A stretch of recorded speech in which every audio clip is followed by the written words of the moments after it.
ચક્રવાત રેમાલને કારણે આસામમાં ભારે વરસાદ, 2 લોકોના મોત અને 17 ઘાયલ। આસામમાં વાવાઝોડા રેમાલ ફાટી નીકળવાના કારણે ભારે પવન અને ભારે વરસાદને કારણે મંગળવારે ભારે નુકસાન થયું, પરિણામે 2 લોકોના મોત અને 17 ઘાયલ થયા। આ માહિતી આપતા અધિકારીઓએ જણાવ્યું હતું કે લખીમપુર જિલ્લાના ગેરુકામુખ ખાતે NHPC દ્વારા નિર્માણાધીન લોઅર સુબાનસિરી હાઇડ્રોઇલેક્ટ્રિક પ્રોજેક્ટમાં સતત વરસાદને કારણે થયેલા ભૂસ્ખલનમાં એક વ્યક્તિનું મૃત્યુ થયું હતું। દિગલબોરીથી મોરીગામ જતી રિક્ષામાં મુસાફરી કરી રહેલા કોલેજના વિદ્યાર્થી કૌશિક બોરદોલોઈ એમફીનું ચક્રવાતને કારણે રસ્તા પર ઝાડ પડતાં તેનું મૃત્યુ થયું હતું। રિક્ષામાં મુસાફરી કરી રહેલા અન્ય 4 લોકોને ઈજા થઈ હતી। સોનિતપુર જિલ્લાના ઠેકિયાજુલીમાં એક સ્કૂલ બસ પર ઝાડ પડ્યું અને 12 બાળકો ઘાયલ થયા।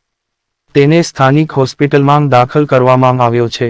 કામરૂપ જિલ્લાના પલાશબારી વિસ્તારમાં પડતા ઝાડને ટાળવાનો પ્રયાસ કરતી વખતે અન્ય એક વ્યક્તિ ઘાયલ થયો હતો।